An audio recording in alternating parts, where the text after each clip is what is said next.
Hai, ketemu lagi. Aku bakal lanjut lagi baca buku Harry Potter dan Kamar Rahasia. Yeay. Sekarang kita lanjut di chapter berapa ya? Oh, chapter 12. Chapter 12. Jadi, ya aku udah upload satu video. Jadi kayaknya aku bakalan uploadnya satu video satu hari deh, per satu hari gitu. Jadi tungguin aja dan semangat ya. Pokoknya aku bakal berusaha tamatin deh ini, tapi kalau nggak bisa ya kita continue sampai next year ya.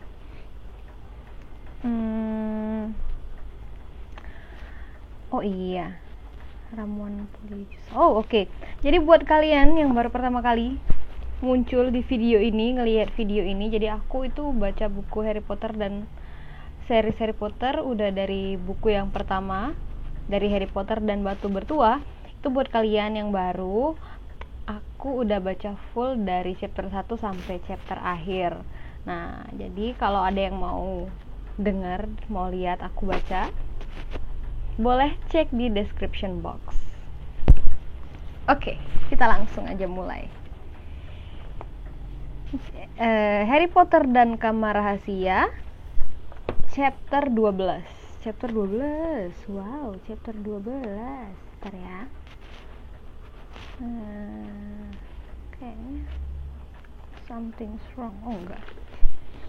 Chapter 12, ramuan polyjuice. Ramuan polyjuice akhirnya. Ramuan polyjuice. Polyjuice potion. Mereka tiba di puncak tangga batu dan Profesor McGonagall mengetuk pintunya. Pintu itu terbuka tanpa suara dan mereka masuk. Profesor McGonagall menyuruh Harry menunggu dan meninggalkannya sendirian. Harry memandang berkeliling. Satu hal sudah jelas, dari semua kantor guru yang pernah didatanginya, kantor Dumbledore lah yang paling menarik. Kalau tidak ketakutan setengah mati membayangkan dirinya akan dikeluarkan dari sekolah, Harry akan senang sekali punya kesempatan melihat-lihat. Ruangan itu besar dan bundar. Oh, jadi ini pertama kalinya kita ngelihat kantor Dumbledore nih. Menarik banget.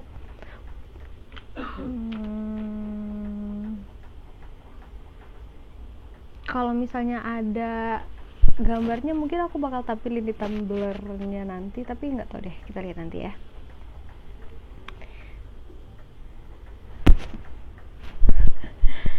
Ruangan itu besar dan bundar, penuh bunyi-bunyi kecil ganjil. Bunyi-bunyi kecil ganjil. Sejumlah peralatan perak yang aneh tergeletak di atas meja-meja berkaki panjang kurus, mendesing dan mengeluarkan gumpalan-gumpalan kecil asap.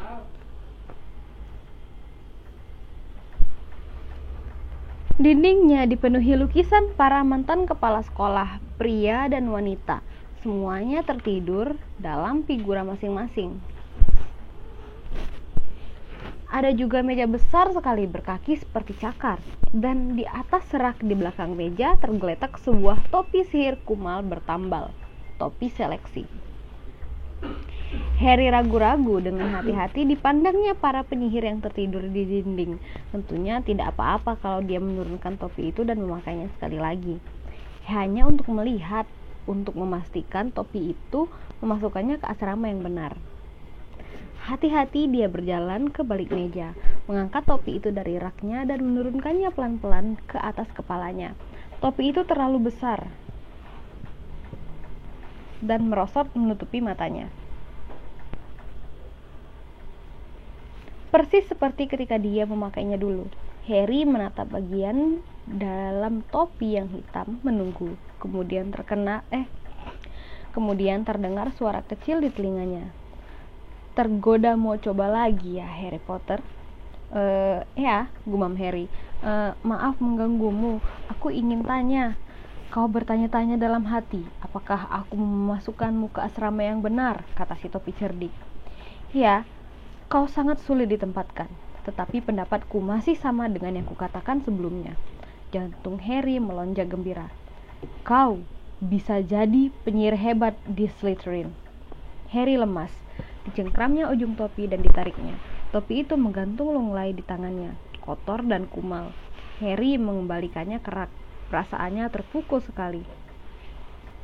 Kau keliru, katanya keras-keras kepada topi yang diam tak bersuara. Topi itu tidak bergerak. Harry mundur, masih mengawasinya. Kemudian bunyi ganjil seperti orang tercekik di belakangnya membuatnya berputar. Ternyata dia tidak sendirian.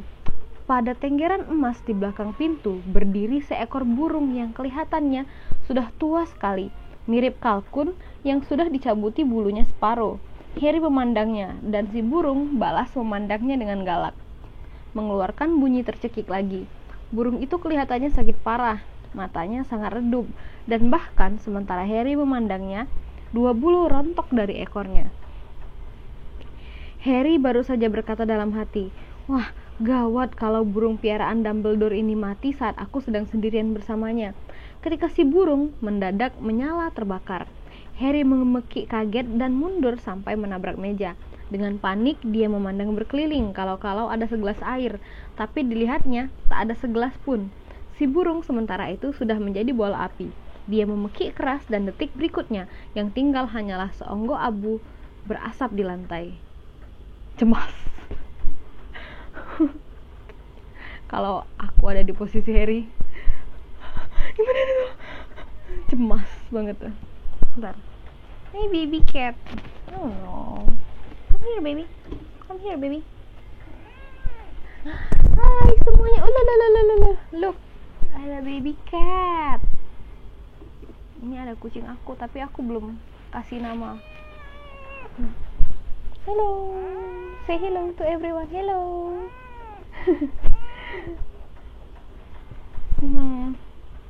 Umurnya 2 bulan, 3 bulan.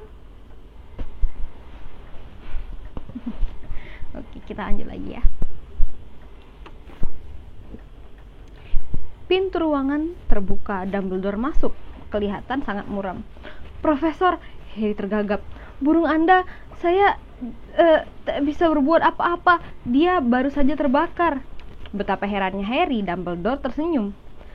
"Sudah. Aku tuh pengen coba pakai suara Dumbledore ya, tapi susah banget. Jadi mohon maaf banget kalau suara Dumbledore-nya kadang berubah-ubah." "Sudah waktunya," katanya. Sudah berhari-hari dia kelihatan parah sekali. Aku sudah bilang padanya untuk jalan terus." Dumbledore terkekeh melihat kekagetan di wajah Harry. "Fawkes itu Phoenix, Harry. Burung Phoenix terbakar kalau sudah waktunya mati dan dilahirkan kembali dari abunya. Lihat dia." Harry menunduk dan melihat burung kecil keriput seperti baru menetas menjulurkan kepalanya dari dalam abu, sama jeleknya dengan burung tua tadi. "Please Harry, sama jeleknya." Sayang kau melihatnya pada hari terbakar," kata Dumbledore sambil duduk di belakang mejanya. "Dia tampan sekali sebetulnya. Bulu merah dan keemasan, bukan main indahnya. Makhluk luar biasa Phoenix itu." Phoenix atau Phoenix sih pronunciation-nya ya, mohon maaf ya. Selama ini aku kalau baca cuman di dalam otak aja, nggak pernah diucapin soalnya. Jadi ya mohon maaf kalau misalnya ada salah pengucapan. Mereka bisa membawa beban yang berat sekali. Air mata mereka berkhasiat menyembuhkan, dan mereka hewan peliharaan yang sangat setia. Mau juga dong punya Phoenix di real life. Dalam kekagetannya melihat Fawkes terbakar, Harry sudah lupa untuk apa dia berada di sini. Tetapi semuanya langsung diingatnya kembali begitu Dumbledore duduk di kursi berpunggung tinggi dan matanya yang biru pucat memandang yang tajam. Tetapi sebelum Dumbledore bisa berkata apa-apa lagi, pintu kantornya berdebam terbuka dan Hagrid menerobos masuk. Matanya liar. Topi balaklavanya bertengger di atas kepalanya yang berambut hitam aut-autan dan bangkai ayam jantannya masih berayun di tangannya. "Bukan Harry, Profesor Dumbledore," kata Hagrid tegang. "Aku bicara dengannya hanya beberapa detik sebelum anak itu ditemukan. Dia tak akan punya waktu, Sir." Dumbledore berusaha mengatakan sesuatu, tetapi Hagrid terus merepet melambai-lambaikan bangkai ayamnya dalam kebingungannya, membuat bulu-bulu ayam itu berterbangan kemana-mana. "Tak mungkin dia. Aku mau bersumpah di depan Kementerian Sihir kalau perlu." "Hagrid, aku Anda tangkap anak yang salah, Sir. Aku tahu. Harry tak pernah. Hagrid, kata Dumbledore keras-keras. Aku tidak berpendapat Harry lah yang menyerang anak-anak itu. Oh, kata Hagrid. Ayam jantannya terurai lemas di sisinya. Baiklah, aku akan tunggu di luar kalau begitu, kepala sekolah. Dan dia melangkah keluar kelihatan malu. Anda tidak berpendapat saya yang menyerang, Profesor. Harry mengulang penuh harap, sementara Dumbledore menyapu bulu-bulu ayam dari atas mejanya. Tidak, Harry. Kata Dumbledore meskipun wajahnya muram lagi. Tapi aku tetap ingin bicara denganmu. Harry menunggu dengan gugup sementara Dumbledore mengawasinya. Ujung-ujung jarinya yang panjang-panjang mengatuk. Aku harus bertanya padamu, Harry. Apakah ada yang ingin kau sampaikan kepadaku? Katanya lembut. Apa saja? Harry tak tahu harus bilang apa. Dia teringat teriakan Malfoy. Giliranmu berikutnya adalah lumpur dan ramuan Polyjuice. Menggelegak tersembunyi di dalam toilet Myrtle Merana. Kemudian dia teringat suara tanpa tubuh yang sudah didengarnya 2 kali dan ucapan Ron. Mendengar suara-suara yang tak bisa didengarkan orang lain bukan pertanda baik, bahkan di dunia sihir sekalipun. Dia juga teringat apa yang dikatakan semua orang tentang dia, dan ketakutannya yang semakin besar bahwa dia ada hubungannya dengan Salazar Slytherin. Tidak, kata Harry, tidak ada, Profesor. Serangan ganda kepada Justin dan Nick si kepala nyaris putus mengubah yang sebelumnya kegugupan menjadi kepanikan besar. Anehnya, nasib Nick si kepala nyaris putuslah yang paling membuat khawatir orang-orang. Apa yang mungkin berbuat begitu kepada hantu? Orang-orang saling bertanya. Kekuatan mengerikan apa yang bisa merusak orang yang sudah mati? Orang-orang berebut memesan tempat duduk di Hogwarts Express agar anak-anak bisa pulang Natal nanti. Kalau begini caranya, tinggal kita yang ada di sini, Ron berkata kepada Harry dan Hermione. Kita, Malfoy, Crabbe, dan Goyle. Wah, bukan main asiknya liburan Natal nanti.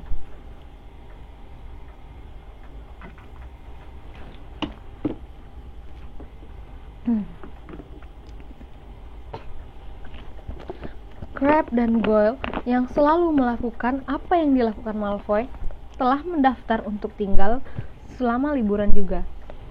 Tetapi Harry senang sebagian besar anak pulang. Dia sudah bosan menghadapi anak-anak yang menghindarinya di koridor.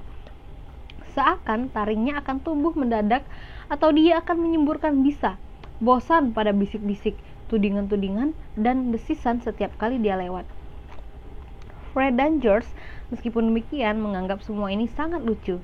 Mereka sengaja berjalan di depan Harry di koridor-koridor, berteriak-teriak, "Minggir! Beri jalan pada Slytherin! Sihir jahat akan lewat!" Percy sangat tidak menyetujui sikap mereka. "Ini tidak lucu," katanya dingin. "Oh, minggir Percy," kata Fred. "Harry sedang buru-buru." Dia sedang menuju kamar rahasia untuk minum teh dengan pelayannya yang bertaring," kata George terkekeh. Ginny juga tidak menganggap itu lucu.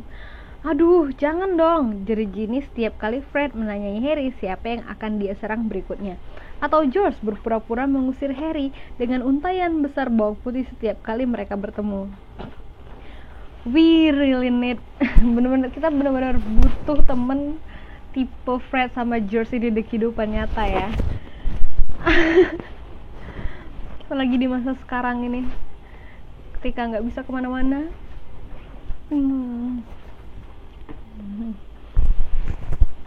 Iya nih, buat kalian liburan jalan-jalan nggak atau cuma di rumah aja kayak aku? Sedih banget sih, udah banyak rencana mau kesini mau kesana batal semua gara-gara corona ya. Semoga aja bisa segera ketemu vaksinnya. Dampir setahun nggak kemana-mana, bener-bener di rumah, kantor, capek banget dah, bosen. Harry tidak keberatan, dia malah lega. Fred dan George menganggap lucu pendapat orang bahwa dia pewaris Slytherin. Tetapi sikap antik Fred dan George rupanya menjengkelkan Draco Malfoy yang tampak semakin masam setiap kali dia melihat mereka membuat lelucon begitu. Itu lucu. Itu karena dia sebetulnya ingin sekali menyombong bahwa dia adalah pewaris sebenarnya, kata Ron sok tahu. Kau tahu kan, dia paling benci kalau ada yang mengalahkannya dalam hal apapun, dan kau yang mendapat pujian untuk segala pekerjaan kotornya. Tak lama lagi, kata Hermione dengan nada puas. Ramuan Polyjuice sudah hampir siap. Kita akan segera mendengar pengakuannya.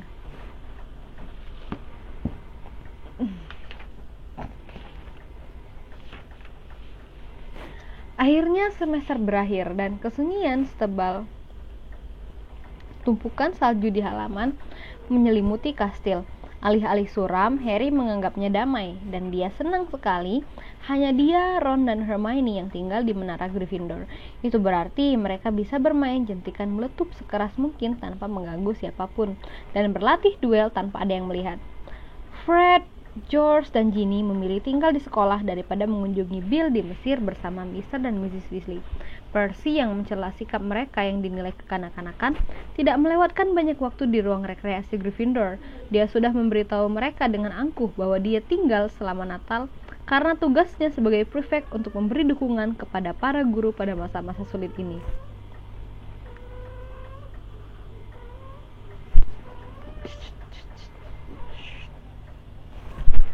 My cat tuh, lihat nggak sih ada kucing.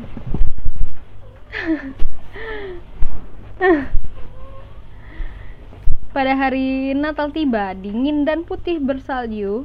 Harry dan Ron hanya tinggal berdua di kamar mereka. Dibangunkan pagi-pagi sekali oleh Hermione yang menerobos masuk. Ia sudah berpakaian lengkap dan membawa hadiah untuk mereka berdua. "Bangun!" serunya keras-keras seraya menarik gorden jendela. "Hermione, kau tidak boleh masuk sini," kata Ron menaungi matanya yang silau. "Oh, selamat Natal untuk kalian juga," kata Hermione seraya melemparkan hadiah untuk Ron. "Aku sudah bangun hampir sejam yang lalu, menambahkan serangga rayap renda ke ramuan. Sudah jadi sekarang." Harry duduk, mendadak kantuknya hilang. "Kau yakin?" "Positif," kata Hermione menggeser Scabbers si tikus supaya dia bisa duduk di kaki ke tempat tidur besar Harry. "Kalau kita akan melakukannya, menurutku sebaiknya malam ini." Saat itu Hedwig meluncur masuk ke dalam kamar, membawa bungkusan amat kecil dari parunya. "Halo," kata Harry gembira ketika Hedwig mendarat di tempat tidurnya. "Kau sudah mau bicara padaku lagi?" Hedwig menggigit-gigit telinga Harry dengan sayang, yang bagi Harry merupakan hadiah yang jauh lebih menyenangkan daripada hadiah yang dibawanya, dan ternyata dari keluarga Dursley. Keluarga Dursley ternyata bisa ngasih hadiah juga ya. Mereka mengirimnya sebatang tusuk gigi. Oh my god. Dan surat pendek yang isinya menyuruh Harry mencari tahu kalau dia bisa tinggal di Hogwarts untuk liburan musim panas juga. Tusuk gigi. Sedih banget. Hadiah-hadiah Natal Harry lainnya jauh lebih memuaskan. Hagrid mengirim. Masih kebayang ngasih tusuk gigi itu gimana sih, ya Allah. Hagrid mengirimnya sekaleng besar gulali yang Harry putuskan akan dipanaskan dulu sebelum dimakan. Ron menghadiahinya buku berjudul Terbang Bersama Cannons, buku yang memuat fakta-fakta menarik tentang tim Quidditch favoritnya. Dan Hermione telah membelikannya pena mewah bulu elang. Harry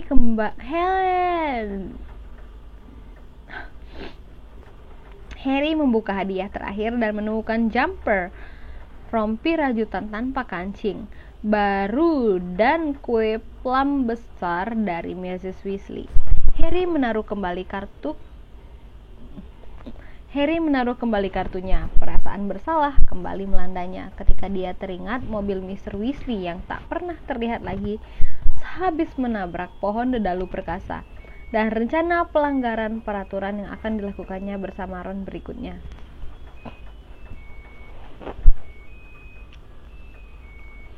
Tak seorang pun, bahkan orang yang sedang ketakutan akan meminum ramuan Polyjuice nanti, tidak bisa menikmati makan malam Natal di Hogwarts. Aula besar kelihatan megah sekali. Di situ tak hanya ada selusin pohon Natal berselimut salju dan untayan tebal holly dan mistletoe yang dipasang bersilang-silang di langit, tetapi salju sihiran berjatuhan, hangat dan kering dari langit-langit. Dumbledore memimpin mereka menyanyikan beberapa lagu Natal favoritnya. Semakin banyak minuman keras yang diteguk Hagrid dari pialanya, semakin menggelegar pula suaranya. Percy yang tidak menyadari Fred telah menyihir lencana prefeknya sehingga tulisannya sekarang menjadi pitak. Berkali-kali bertanya kepada mereka kenapa mereka cengar-cengir terus. Harry bahkan tidak peduli pada Draco Malfoy yang dari meja Slytherin melontarkan ejekan-ejekan keras tentang jumper barunya. Kalau mereka sedikit beruntung, Malfoy akan menerima balasannya beberapa jam lagi. Harry dan Ron baru saja menghabiskan porsi ketiga puding Natal mereka ketika Hermione mengajak mereka meninggalkan aula untuk melaksanakan rencana mereka malam itu. Ketika masih mengeluarkan sedikit bagian tubuh orang-orang yang menjadi sasaran kita. Kita masih memerlukan sedikit bagian tubuh orang-orang yang menjadi sasaran kita, kata Hermione tegas seakan dia menyuruh mereka ke supermarket untuk membeli bubuk pencuci. Dan jelas, paling baik kalau kalian bisa mendapatkan sesuatu dari Crabbe dan Goyle. Mereka kan sahabat Malfoy, dia akan menceritakan segalanya kepada mereka. Dan kita juga perlu memastikan Crabbe dan Goyle yang asli tidak muncul selagi kita menginterogasi Malfoy. Aku sudah memikirkan segalanya, Hermione meneruskan dengan lancar mengabaikan wajah keheranan Harry dan Ron. Dia menunjukkan 2 potong kue coklat besar.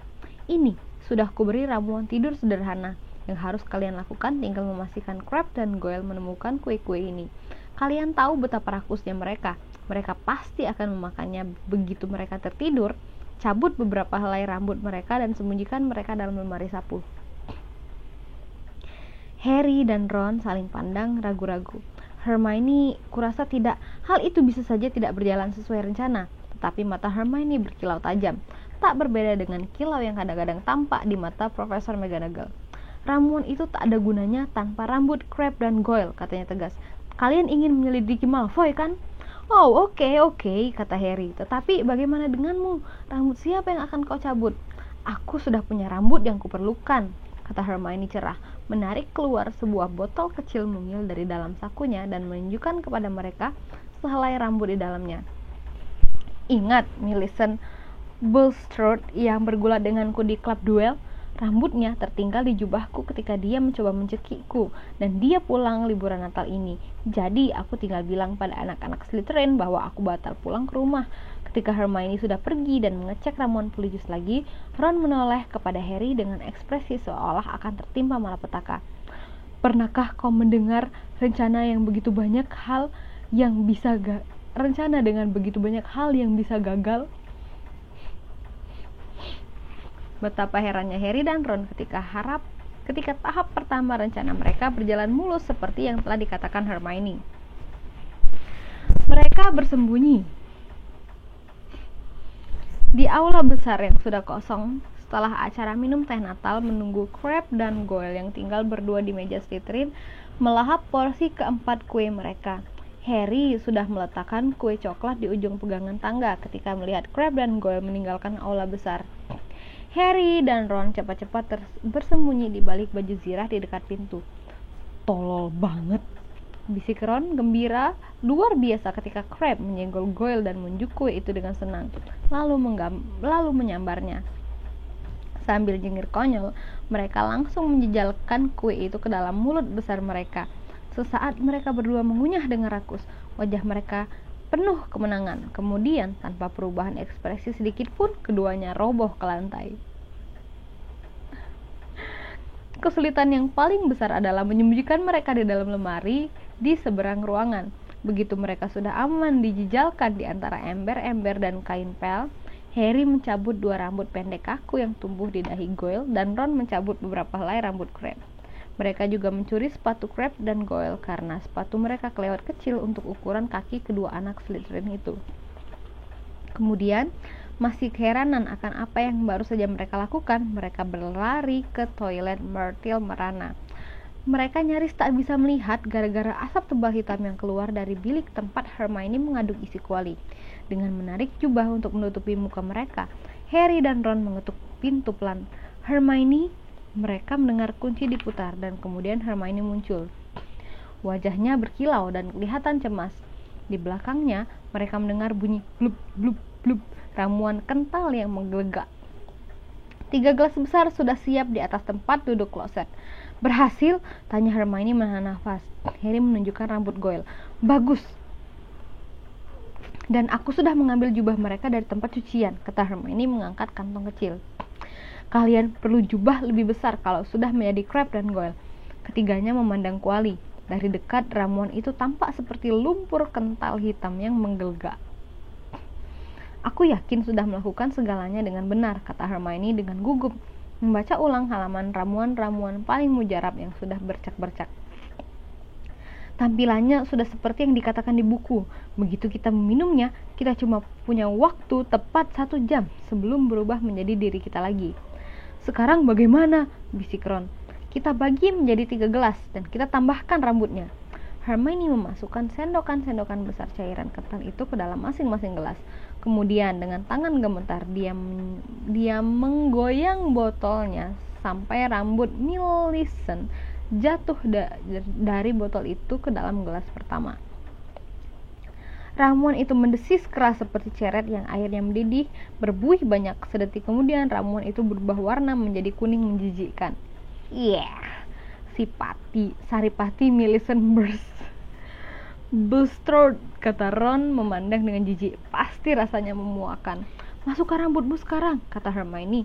Harry menjatuhkan rambut Goyle ke dalam gelas di tengah dan Ron memasukkan rambut Crabbe ke gelas terakhir. Kedua gelas itu mendesis dan berbuih. Yang berisi rambut Goyle berubah warna menjadi coklat muda, yang berisi rambut Crabbe menjadi coklat tua kelam. Tunggu, kata Harry ketika Ron dan Hermione mau mengambil gelas mereka. Kita sebaiknya tidak meminumnya bersama-sama di sini. Begitu kita berubah menjadi Crabbe dan Goyle, tempat ini tak akan cukup dan Millicent juga tidak kecil. Pikiran bagus, kata Ron membuka kunci pintu. Kita minum dalam bilik dalam bilik yang berlainan. Berhati-hati agar ramuan polyjuice-nya tidak ada yang tercecer. Harry menyelinap ke dalam bilik yang tengah. Siap, dia berseru. Siap, terdengar suara Ron dan Hermione. 1, 2, 3. Seraya memencet hidungnya, Harry meminum ramuan dengan 2 tegukan. Rasanya seperti kol yang dimasak kelamaan. Gimana sih rasa kol yang dimasak kelamaan tuh? Segera saja bagian dalam tubuhnya mulai bergerak-gerak, seakan dia baru saja menelan ular hidup-hidup. Harry terbungkuk, bertanya-tanya dalam hati apakah dia akan muntah. Kemudian perutnya serasa terbakar, dan rasa panas ini menjalar cepat dari perut ke ujung-ujung jari tangan dan kakinya. Reaksi berikutnya begitu hebat, membuat Harry terkaget dan jatuh merangkak. Dia merasa seperti meleleh ketika kulit di seluruh tubuhnya ditumbuhi gelembung-gelembung seperti lilin panas, dan jari di depan matanya sendiri.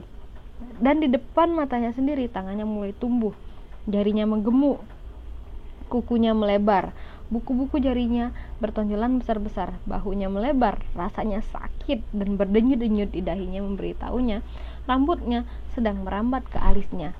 Jubahnya sobek ketika dadanya mengembang seperti tong pecah sampai lingkaran pengikatnya terlepas. Kakinya sakit sekali terjepit sepatu yang ukurannya terlalu kecil, 4 nomor. Dan mendadak saja, seperti mulanya tadi, segalanya berhenti.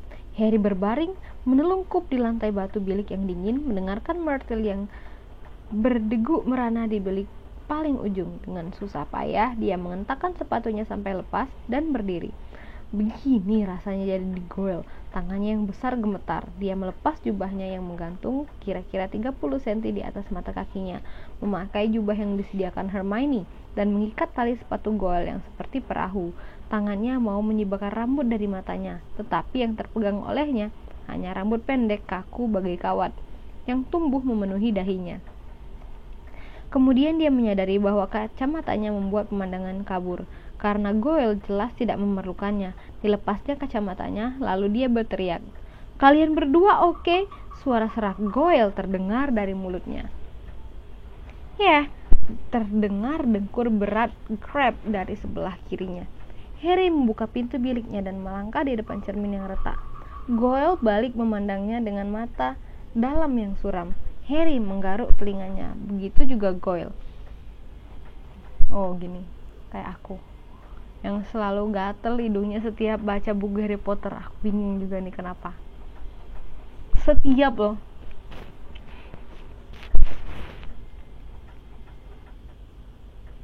Oke.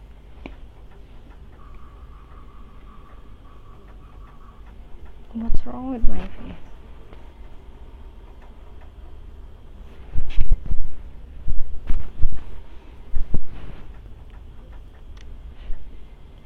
Pintu Ron terbuka. Mereka berpandangan dari potongan rambut yang seperti batok kelapa sampai ke lengan gorilanya yang panjang. Ron tak bisa dibedakan dari Crabbe. Hanya saja dia kelihatan pucat dan syok. Tidak bisa dipercaya, kata Ron mendekati cermin dan menekan-nekan hidung pesek Crabbe. Tak bisa dipercaya. Lebih baik kita segera berangkat, kata Harry mengendurkan arloji yang menjepit pergelangan tangan Goyle yang tebal. Kita masih harus menemukan ruang rekreasi Slytherin. Mudah-mudahan kita ketemu orang yang bisa kita buntuti. Ron yang sejak tadi memandang Harry berkata, kau tak tahu betapa anehnya melihat Goyle berpikir. Dia menggedor pintu Hermione. Ayo, kita harus pergi. Suara tinggi melengking menjawabnya. Kurasa aku tak akan keluar. Kalian saja tanpa aku. Hermione, kami tahu Millicent Bulstrode jelek. Tak ada yang akan tahu itu kau. Tidak, betul, aku tidak akan ikut. Kalian berdua bergegaslah, kalian membuang-buang waktu. Harry memandang Ron kebingungan. Nah, kalau begitu kau lebih mirip Goyle, kata Ron. Begitulah tampangnya tiap kali ditanya guru. Hermione, apakah kau tidak apa-apa? Tanya Harry dari balik pintu. Baik, aku baik, kalian pergilah.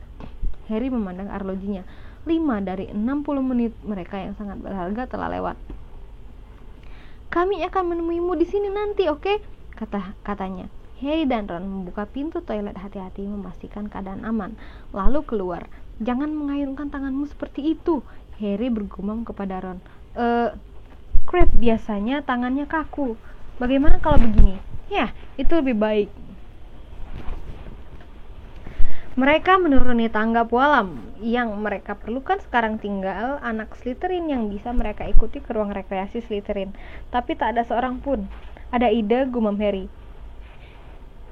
Anak-anak Slytherin selalu datang sarapan dari arah sana, kata Ron, mengangguk ke pintu ruang bawah tanah. Baru saja dia selesai bicara, seorang gadis berambut panjang ikal muncul dari pintu. Maaf, kata Ron bergegas mendekatinya. Kami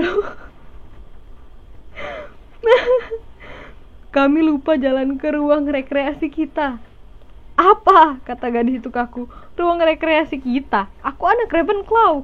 Gadis itu pergi, menoleh curiga kepada mereka. Harry dan Ron bergegas menuruni tangga batu menuju kegelapan. Langkah-langkah mereka bergema keras ketika kaki raksasa Crabbe dan Goyle mengentak lantai. Mereka merasa tidak akan semudah yang mereka harapkan. Lorong-lorong yang berputar seperti labirin itu kosong. Mereka turun semakin dalam di bawah sekolah, berkali-kali mengecek arloji untuk melihat berapa lama lagi waktu yang masih tersisa. Setelah 1/4 jam, tepat ketika mereka mulai putus asa, terdengar bunyi gerakan di depan. Hah! Kata Ron, itu salah satu dari mereka. Sosok itu muncul dari ruangan sebelah. Ketika mereka bergegas mendekat, mereka kecewa. Ternyata bukan anak Slytherin, melainkan Percy. Apa yang kau lakukan di situ? Tanya Ron heran. Percy tampak terhina. Itu, katanya kaku, bukan urusanmu. Kau Crabbe kan? Oh yeah, kata Ron. Kembalilah ke kamar kalian, kata Percy galak. Tidak aman berkeliaran di koridor gelap sekarang ini. Kau sendiri berkeliaran, tuduh Ron. Aku, kata Percy membungkam dada. Prefect, tak akan ada yang menyerangku. Tiba-tiba terdengar suara dari belakang Harry dan Ron. Draco Malfoy berjalan ke arah mereka dan untuk pertama kali dalam hidupnya, Harry senang melihatnya. Di sini rupanya kalian, katanya memandang mereka. Apakah dari tadi kalian makan terus seperti babi di aula besar? Aku mencari-cari kalian. Aku ingin menunjukkan sesuatu yang benar-benar lucu pada kalian." Malfoy mengerling Percy dengan hina. "Dan apa yang kau lakukan di sini, Weasley?" cibirnya. Percy kelihatan marah. "Kau harus menunjukkan sedikit rasa hormat kepada prefek sekolah," katanya. "Aku tak suka sikapmu." Malfoy mencibir dan memberi isyarat pada Harry dan Ron untuk mengikutinya. Harry nyaris minta maaf pada Percy, tapi untung langsung ingat dan menahan diri. Dia dan Ron bergegas mengikuti Malfoy dan berkata ketika mereka membelok ke lorong berikutnya, "Si Peter Weasley itu." "Percy." Ron otomatis membetulkannya. "Nah, apalah," kata Malfoy. "Kuperlihatkan belakangan ini dia menyelinap kemana-mana. Dan aku tahu apa maunya. Dia pikir dia bisa menangkap waris Slytherin sendirian." Malfoy tertawa mengejek. Harry dan Ron bertukar pandang bergairah. Malfoy berhenti di depan tembok batu kosong yang lembab. "Apa kata kuncinya?" tanyanya kepada Harry. "Oh yeah, darah murni." Dan kata Malfoy tidak mendengarkan ucapan Harry, dan pintu batu yang tersembunyi di tembok itu menggeser terbuka. Malfoy masuk diikuti Harry dan Ron. Ruang rekreasi Slytherin adalah ruang bawah tanah yang panjang dan rendah, dengan tembok dan langit-langit batu kasar. Dari langit-langit itu, lampu-lampu kehijauan bergantung pada lantai. Api berderak dalam perapian yang berukir rumit di depan mereka, dan beberapa anak Slytherin mengelilinginya di kursi-kursi berukir. "Tunggu di sini," kata Malfoy kepada Harry dan Ron memberi isyarat agar mereka duduk di sepanjang kursi kosong agak jauh dari perapian. "Akan kuambil. Ayahku baru saja mengirimnya." Bertanya-tanya dalam hati apa yang akan ditunjukkan Malfoy kepada mereka, Harry dan Ron duduk berusaha kelihatan tidak canggung. Malfoy muncul lagi beberapa saat kemudian membawa guntingan koran. Disodorkannya guntingan koran itu ke bawah hidung Ron. "Ini akan membuatmu tertawa,"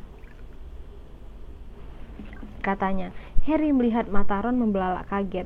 Ron membaca guntingan koran itu cepat-cepat dan dengan tertawa yang dipaksakan, lalu diberikannya kepada Harry.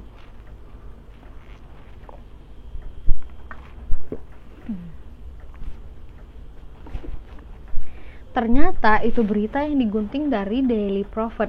Bunyinya, "Penyelidikan di Kementerian Sihir. Arthur Weasley, kepala kantor penyalahgunaan barang-barang magel, hari ini didenda 50 galleon karena menyihir mobil magel." Mr. Lucius Malfoy, anggota Dewan Sekolah Sihir Hogwarts, tempat mobil tersihir itu mendarat beberapa waktu yang lalu, menelpon hari ini mengusulkan pemecatan Mr. Weasley. "Weasley telah merusak reputasi kementerian," Mr. Malfoy berkata kepada reporter kami. "Dia jelas tidak layak membuat peraturan untuk kita, dan undang-undang perlindungan magelnya harus segera dihapuskan." Mr. Weasley tidak bisa dimintai komentar meskipun istrinya menyuruh para reporter untuk menyingkir. Kalau tidak, mereka akan melepas hantu keluarga untuk menyerang para reporter. "Nah," kata Malfoy tak sabar ketika Harry mengembalikan guntingan koran itu kepadanya. "Apa menurutmu tidak lucu?" "Hahaha," kata Harry suram. "Arthur Weasley suka sekali pada magel. Mestinya dia patahkan saja tongkatnya jadi dua dan bergabung dengan mereka," kata Malfoy menghina. "Kau tak akan tahu keluarga Weasley berdarah murni kalau melihat tingkah mereka." Wajah Ron, atau lebih tepatnya Crabbe, berkeriut saking marahnya. "Kenapa sih kau?" bentak Malfoy. Sakit perut," keluh Ron. "Pergi ke rumah sakit, Don, dan tendang semua darah lumpur itu untukku," kata Malfoy terkekeh. Tahu tidak? Aku heran, Daily Prophet belum juga memberitakan tentang serangan-serangan ini, katanya meneruskan. Berpikir-pikir, kurasa Dumbledore berusaha menutupinya. Dia akan dipecat kalau kejadian ini tidak segera dihentikan. Ayah selalu bilang Dumbledore hal terburuk yang terjadi di sekolah ini. Dia suka anak-anak kelahiran magel. Kepala sekolah yang layak tidak akan menerima anak tolol seperti Creevy. Malfoy berpura-pura menjepret dengan kamera hayalan, menirukan gaya Colin. "Potter, boleh aku memotretmu, Potter? Boleh aku minta tanganmu, Potter? Boleh aku menjilat sepatumu, Potter?" Dia menurunkan tangannya dan memandang Harry dan Ron. "Kenapa sih kalian berdua?" Walaupun terlambat, Harry dan Ron memaksakan diri tertawa, tetapi Malfoy tampaknya puas. Mungkin Crabbe dan Goyle memang selalu tell me. Santo Potter, sahabat para darah lumpur, kata Malfoy lambat-lambat. Dia satu lagi yang tak punya rasa sihir yang pantas. Kalau tidak, dia tak akan bergaul dengan si gangster, dengan si Granger si darah lumpur itu. Dan orang-orang mengira dialah pewaris Slytherin. Harry dan Ron menunggu dengan nafas tertahan. Malfoy jelas sebentar lagi akan memberitahu mereka bahwa dialah pewaris, tetapi kalau saja aku tahu siapa dia, kata Malfoy jengkel, aku bisa membantu mereka. Rahang Ron terbuka lebar sehingga wajah Crabbe kelihatan lebih tolol dari biasanya. Untungnya Malfoy tidak memperhatikan dan Harry berpikir cepat. Berkata, kau pasti punya dugaan siapa yang ada di belakang ini semua. Kau tahu aku tak tahu apa-apa, Goyle. Berapa kali harus kukatakan padamu, bentak Malfoy. Dan ayah juga sama sekali tidak mau bercerita tentang terakhir kalinya kamar rahasia dibuka. Tentu saja, kejadiannya 50 tahun yang lalu. Jadi sebelum dia di sini, tapi dia tahu tentang semua itu dan dia bilang kejadian itu ditutup-tutupi dan akan mencurigakan kalau aku tahu terlalu banyak tentangnya. Tetapi aku tahu satu hal. Terakhir kali kamar rahasia dibuka, satu darah lumpur meninggal. Jadi pasti tinggal tunggu waktu sebelum salah satu dari mereka dibunuh kali ini. Mudah-mudahan saja si Granger, katanya girang. Ron menggepalkan tinju raksasa Crabbe. Merasa bahwa rahasia mereka bisa terbongkar jika Ron meninju Malfoy, Harry melempar pandangan memperingatkan dan berkata, tahukah kau apakah orang yang membuka kamar rahasia dulu berhasil ditangkap? Oh ya. Siapapun orangnya, dia dikeluarkan, kata Malfoy. Mungkin mereka masih di Azkaban.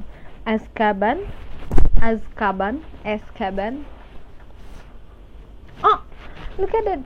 Oh, my cat.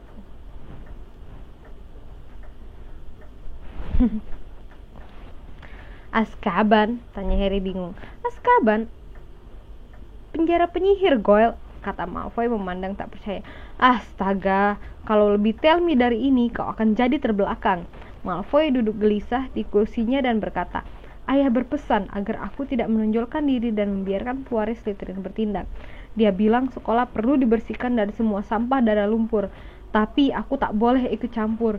Tentu saja, dia sendiri sedang banyak disorot sekarang ini. Kalian tahu, Kementerian Sihir merazia rumah kami minggu lalu. Harry berusaha memaksa wajah bodoh Goyle ikut prihatin. Ya, kata Malfoy, untunglah tidak banyak yang mereka temukan. Ayah punya beberapa benda ilmu hitam yang sangat berharga, tetapi untungnya kami punya kamar rahasia di bawah lantai ruang tamu. Hah, kata Ron. Malfoy memandangnya, begitu juga Harry. Wajah Ron memerah, bahkan rambutnya pun memerah. Hidungnya juga pelan-pelan memanjang. Waktu mereka telah habis. Ron sedang kembali menjadi dirinya, dan dari kengerian yang terpancar di wajahnya, mestinya Harry juga. Mereka berdua melompat bangun. Harus minum obat sakit perut, gerutu Ron, dan tanpa berlama-lama lagi, mereka berlari menyeberangi ruang rekreasi Slytherin, menerobos tembok batu dan bergegas menaiki tangga, berharap Malfoy tidak melihat sesuatu yang aneh. Harry bisa merasakan sepatu besar Goyle kelonggaran untuk kaki-kakinya, dan dia harus mengangkat jubahnya saat tubuhnya mengecil. Mereka berlari menaiki tangga menuju aula depan yang bising dengan gedoran dari lemari tempat mereka mengurung Crabbe dan Goyle. Setelah meninggalkan sepatu mereka di depan lemari, mereka berlari menaiki tangga pualam dengan hanya berkaus kaki menuju toilet Myrtle merana.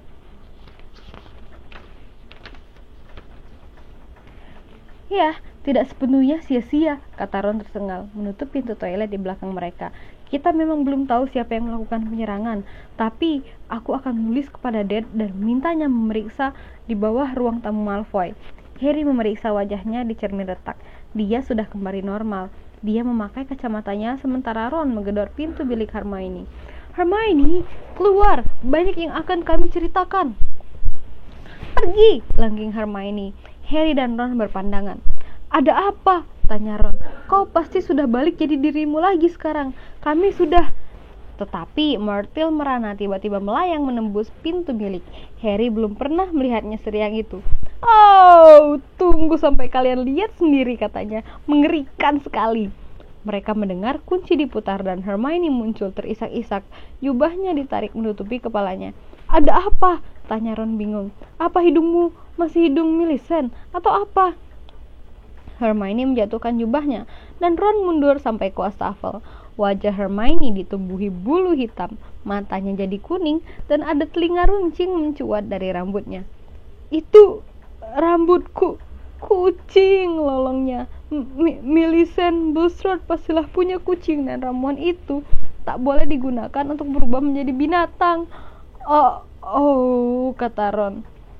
"Kau akan diledek habis-habisan," kata Myrtle senang. "Tidak apa-apa Hermione," kata Harry buru-buru. "Kami akan membawamu ke rumah sakit. Madame Pomfrey tak pernah mengajukan banyak pertanyaan." Butuh waktu lama membujuk Hermione untuk meninggalkan toilet. Myrtle merana melepas kepergian mereka dengan terbahak-bahak. "Tunggu sampai ketahuan kau punya ekor." Dan sudah selesai chapter 12. Jadi kalau aku ngebayangin scene ini waktu yang Hermione dilihat sama Ron sama Harry waktu dia jadi kucing, itu lucu banget sih kalau aku bayangin scene itu di filmnya. Dan menurut aku filmnya bagus sih yang buku kedua, tapi kayak underrated gitu loh. Jadi per scene itu rata-rata masuk ke film dan sesuai ekspektasi. Jadi buat kalian yang belum nonton filmnya wajib nonton juga sih. Yang buat para fans baru, soalnya kalau sekarang sih udah mulai banyak orang yang nggak terlalu ngikutin Harry Potter ya, nggak kayak zaman aku dulu. Jadi kemungkinan besar banyak yang belum nonton atau belum pernah baca gitu. Jadi buat kalian yang belum, ayo ditonton, ini seru banget film Harry Potter. Kalian tuh gak bakal nyesel untuk nonton. Oke, jadi itu tadi chapter 12. Aku bakal lanjut lagi nih kayaknya baca, tapi aku mau break dulu sebentar. Habis itu bakal lanjut lagi baca. Nah, oke, makasih buat kalian yang udah nonton. Sampai ketemu lagi di chapter 13 di video yang selanjutnya.